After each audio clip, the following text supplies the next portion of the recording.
City dan Inter memiliki peluang yang sama untuk menangi final UCL. Lalu taktik dan skenario apa yang bisa buat Inter kalahkan City? Sebaliknya, taktik dan skenario apa yang dimiliki City untuk kalahkan Inter? Temukan semua jawabannya di video ini. Untuk mudahkan penjelasan, nama pemain akan disebut dalam beberapa bagian prediksi ini. Untuk itu, formasi saya simpan di awal, tapi penjelasan mengapa pemain tersebut yang akan main akan dibahas nanti. Sekarang mohon diingat prediksi formasi dan pemain yang mengisi posisinya. City diprediksi akan gunakan 3-2-4-1, sementara Inter akan mainkan 3-5-2. Lalu ilustrasi penjelasan akan diselingi cuplikan pertandingan City atau Inter. Itu dilakukan untuk membuktikan bahwa semua yang dijelaskan benar-benar dilakukan oleh kedua tim. Oke, sekarang mari kita mulai pembahasannya. Build up akan dilakukan City secara perlahan dari belakang. 3 bek tengah akan memulai build up dari kotak penalti dengan umpan-umpan pendek. Sementara itu, 2 gelandang akan merapat ke belakang mencari bola yang akan diumpankan ketiga pemain tersebut. Hadapi hal tersebut, Inter diprediksi tak akan sporadis lakukan pressing.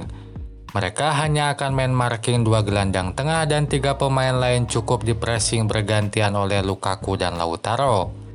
Ini akan membuat City lebih banyak alirkan bola lewat sisi lapangan.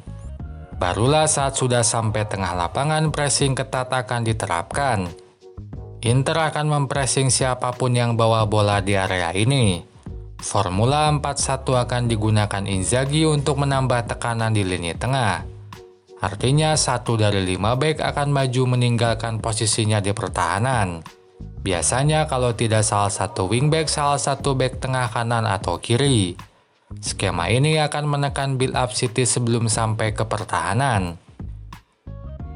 Bila taktik tersebut digunakan, ini bisa jadi pisau bermata dua bagi Inzaghi. Sebab City sendiri menyerang dengan mengeksploitasi lebar lapangan. Tapi lebar yang dieksploitasi bukan ruang tersisi lapangan, tapi ruang antara back dan fullback.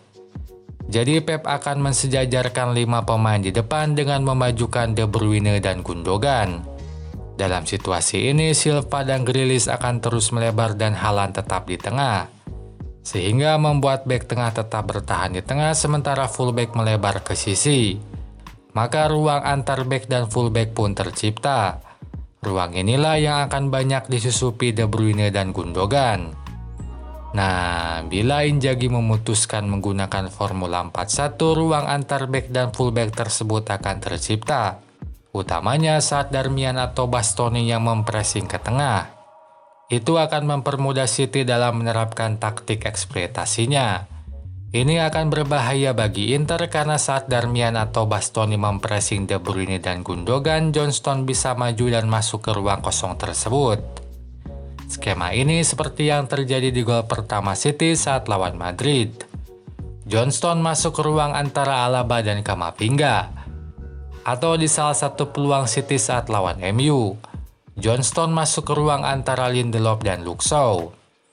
Jadi bila skema eksploitasi ini bisa dijalankan City, pertahanan Inter benar-benar terancam dan bisa jadi alasan kekalahan mereka. City diprediksi akan lakukan high block saat Inter mulai kuasai bola. Mereka akan menekan semua pemain Inter sedari awal bola dikuasai kiper atau bek. Hadapi hal tersebut, build up akan dilakukan dengan memposisikan Acerbi ke tengah menemani Brozovic. Gantinya satu pemain akan ditarik ke belakang dari sisi kanan. Biasanya kalau tidak Dumfries maka Barella. Ini akan memberikan kebingungan serta kesulitan man marking bagi City, karena tiap pemain yang di belakang mengubah posisi mereka. Dalam situasi ini, Inter punya 2 pilihan. Pertama, tetap lakukan build up dengan umpan pendek tapi harus menambah satu pemain di tengah. Bila skema ini dipilih, fungsi gelandang ekstra tersebut akan sangat krusial, karena ia yang menerima bola atau merusak konsentrasi lawan. Kedua, langsung lakukan umpan jauh ke depan. Dalam pilihan ini, peran 2 penyerang akan sangat vital, karena umpan jauh Inter tidak pernah mengeksploitasi ruang antara bek dan kiper. Mereka lebih sering lambungkan bola ke tengah untuk diterima Lukaku atau Lautaro. Baru setelah itu tahap selanjutnya serangan dilakukan, entah dengan one-two antar penyerang atau lebarkan bola ke wingback yang maju. Jadi seberapa baik penyerang mampu menerima umpan jauh akan sangat menentukan. Bila mereka menang banyak duel, serangan bisa berlanjut dan itu berbahaya bagi City.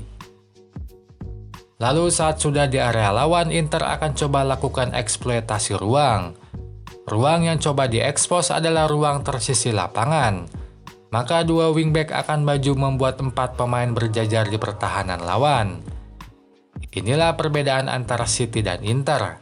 Bila City memanfaatkan ruang antar bek, Inter condong menyasar ruang antara fullback dan batas lapangan.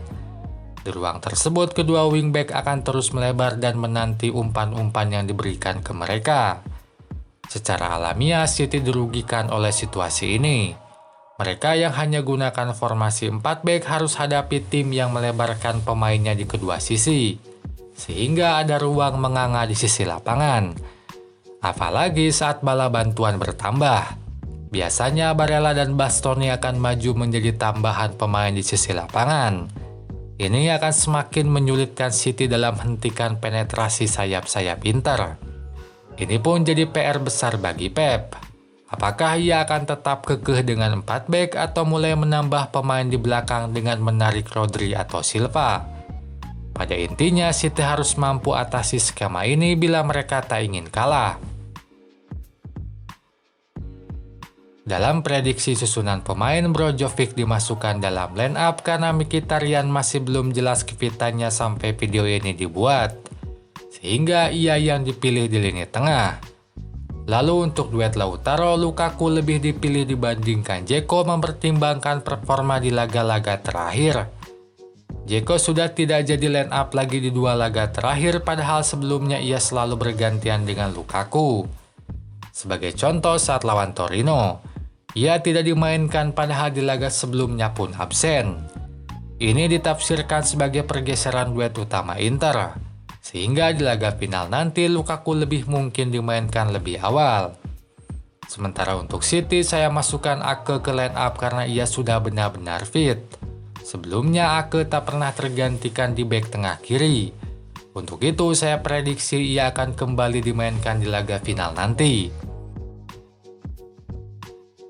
Video ini hanya membahas faktor taktik tim yang bisa membuat salah satu tim kalah.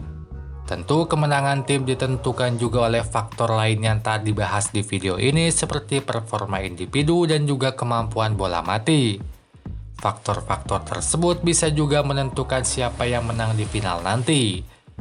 Itu saja pembahasan di video ini. Sampai jumpa lagi di video yang lain.